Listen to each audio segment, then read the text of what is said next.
Hello students, welcome all of you the maths class once again. आज हम start कर रहे हैं क्वेश्चन नंबर 9 एक्सरसाइज 7.3 का। इससे पहले के क्वेश्चन हमने लास्ट वीडियो में कर लिए थे और आज हम देखते हैं इस क्वेश्चन में क्या दिया हुआ है। आपको दिया हुआ है इसमें कि match the equivalent fraction and write two more for each. इसमें आपको मैच करने हैं इक्विवेलेंट फ्रैक्शंस को। अब देखिए यहाँ पर इन फ्रैक्शंस में से इक्विवेलेंट कौन सा है और कौन सा नहीं है, इसका डिसीजन हम तभी कर पाएंगे जब दोनों ही सिंपलेस्ट फॉर्म में आ जाए। तो मैंने आपको पहले भी इस बारे में बताया है कि सिंपलेस्ट फॉर्म में हम किस तरह से वैल्यू को चेंज करते हैं। तो देखते हैं सबसे पहले हम इन वैल्यूज को सिंपलेस्ट फॉर्म में कैसे चेंज करते हैं। देखिए सिंपलेस्ट फॉर्म में चेंज करना बहुत ही इजी है। आप देखिएगा कि जीरो से अगर हम जीरो को काट देते हैं कोई दिक्कत नहीं है, किसी भी तरह की लास्ट के जीरो आप जीरो से कट कर सकते हैं। फिर देखते हैं ऐसे कोई टेबल देखते हैं जिसमें 25 और 40 दोनों आ जाए। तो देखिए यहाँ पर हमारे पास वो टेबल है 5 की। 5 से हम इसे कट कर सकते हैं। 5 जा 25 एंड 5 8 जा 40। इट मींस ये आ गया 5/8। ये 5/8 आ गया और ये मैच हो गया 5/8 से। ठीक है, तो इक्विवेलेंट फ्रैक्शन में आपको सबसे पहले दोनों को सिंपलेस्ट फॉर्म में रखना पड़ेगा और सिंपलेस्ट फॉर्म में रखने के बाद आप बहुत ही क्लियरली चेक कर सकते हैं कौन से फ्रैक्शन इक्वल है। नेक्स्ट देखते हैं 180/200। तो जीरो से जीरो को कट कर दिया, उसके बाद हमने कट किया इसको 18 और 20। हम किससे कट कर सकते हैं? 2 से कर दीजिए। 2 9 जा 18 एंड 2 1 जा 2 2 0 0। तो ये आ गया 9/10 और आप देखेंगे 9/10 आया है तो ये किससे मैच हो जाएगा? ई पार्ट से। इसको हमने मैच कर दिया। नेक्स्ट पार्ट देखते हैं, आपके पास दिया है 660/990। तो देखिए जब भी हम किसी को कट करते हैं तो बहुत ध्यान से, क्योंकि इसकी प्रैक्टिस बहुत चाहिए हमें। विदाउट प्रैक्टिस हमसे मिस्टेक भी हो सकती है। आपको करना क्या है, जब आप किसी को सिंपलेस्ट फॉर्म में चेंज कर रहे हैं तो एक बात का बहुत ज्यादा ध्यान रखना है कि आपको टेबल एक ही सेलेक्ट करना है। जैसे मैं यहाँ पर 3 का टेबल ले रहा हूं तो 3 के टेबल से हम दोनों को कट करेंगे। कोई दूसरा टेबल नहीं ले सकते। ऐसा नहीं कर सकते कि ऊपर दूसरा टेबल ले लिया, नीचे कट करने के लिए दूसरा टेबल ले लिया। एक ही टेबल हमने लिया है। जैसे 3 का लिया है तो 3 2 जा 6 एंड 3 2 जा 6 एंड 3 3 जा 9 एंड 3 3 जा 9। और देखिए इसमें आपका बहुत इंपॉर्टेंस होता है कि आपको टेबल कितनी अच्छी तरह याद है। तो आप देखेंगे 22 एंड 33 ये दोनों ही किसी एक टेबल में आते हैं और वो टेबल है 11 का। तो आप कट करेंगे 11 2 जा 22 एंड 11 3 जा 33। तो इट मींस ये 2/3 आ गया। सिंपलेस्ट फॉर्म होकर के कितना है? 2/3। और 2/3 किससे मैच हो रहा है? ये 2/3 ए वाले पार्ट से मैच हो रहा है। तो इसके बाद नेक्स्ट देखते हैं 180/360। आप सबसे पहले आपको पता चल गया होगा जीरो को जीरो से बहुत इजीली कट कर सकते हैं। और कभी भी हम कोई कट करना स्टार्ट करते हैं तो सबसे पहले उसको 2 की टेबल से कट करते हैं जो सबसे स्मॉलेस्ट है टेबल। तो 2 9 जा 18 और इसको कट करेंगे 2 1 जा 2 और 3 में से 2 माइनस होगा 1 बचेगा 1 6 2 8 जा 16। अब आप इसको दोबारा कट कर सकते हैं 3 की टेबल से। 3 3 जा 9 एंड 3 6 जा 18। उसके बाद आप इसे कट कर सकते हैं 3 की टेबल से। 3 1 जा 3 एंड 3 2 जा 6।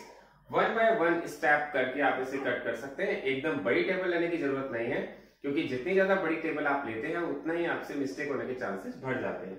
तो यहाँ पर आपके पास 1/2 लिया है मैंने। 1/2 का 1/2 से मैच कर दीजिए। नेक्स्ट और लास्ट पार्ट है इसका 220/550। तो मैं जीरो को जीरो से कट कर रहा हूं। उसके बाद आपके पास बचता है 22/55। और आप सबको पता होगा 22 मैं समझता हूँ 11 की टेबल आप सबको आनी चाहिए, बहुत ही इजी भी है।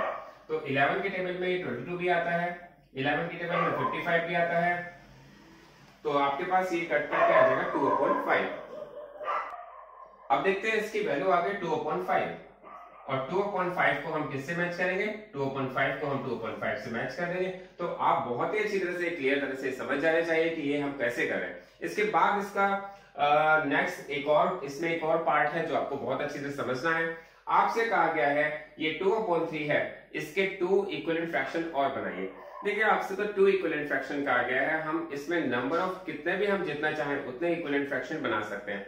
मैंने आपको पहले भी इस बारे में बताया था कि हम किसी के इक्विवेलेंट फ्रैक्शन जब बनाते हैं तो हम किसी भी नंबर को ले लेते हैं। वो नंबर 2 भी हो सकता है, वो नंबर 3 भी हो सकता है, वो नंबर 4 भी हो सकता है। और जो भी नंबर हम लेते हैं, जो भी नंबर हम सेलेक्ट करते हैं, वो नंबर सेम होना चाहिए न्यूमरेटर में भी और डिनोमिनेटर में भी। तो आप देखेंगे आपके पास 2/3 है तो 2/3 का इक्विवेलेंट फ्रैक्शन बनाने के लिए आपने 2 का मल्टीप्लाई कर दिया।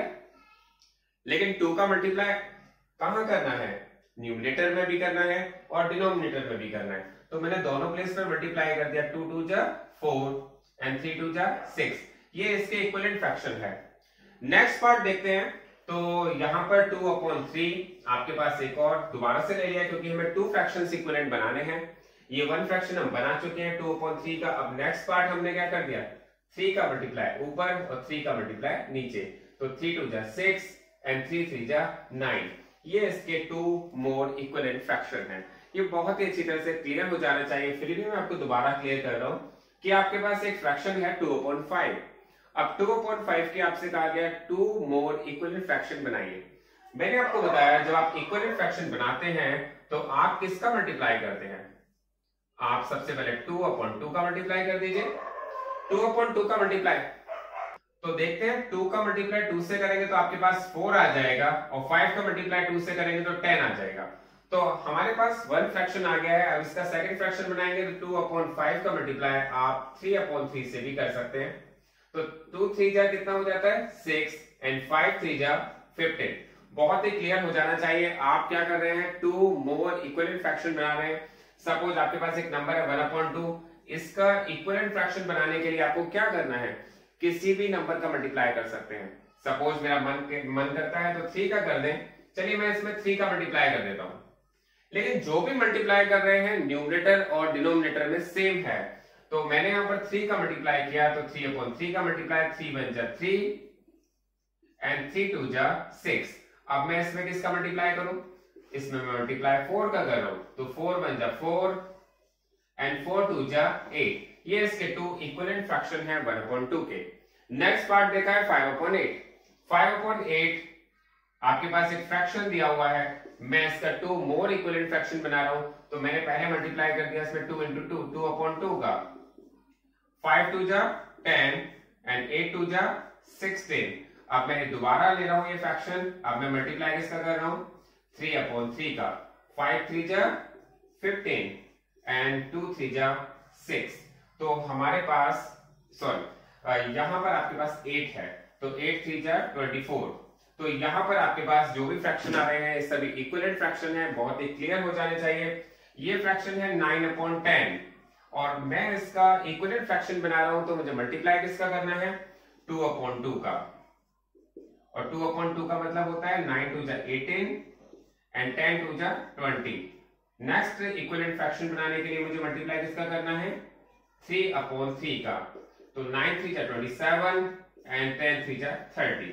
देखिए जब हम किसी का मल्टीप्लाई करते हैं न्यूमरेटर और डिनोमिनेटर में, वो वैल्यू क्या होती है, जैसे हम मैं एग्जांपल ले लेता हूं, जैसे हम 3/3 का मल्टीप्लाई कर रहे हैं और 3/3 वैल्यू है क्या, ये इसकी वैल्यू है 1। जब आप किसी भी फ्रैक्शन में 1 का मल्टीप्लाई करते हैं तो हम उसमें 1 का मल्टीप्लाई तो किसी में भी कर सकते हैं। 1 का मल्टीप्लाई करने से कभी भी वैल्यू की रिजल्ट में कोई चेंजेस नहीं आता। तो ये बहुत ध्यान से कीजिएगा। आपकी एक्सरसाइज कंप्लीट हो गई है। Thanks for watching this video.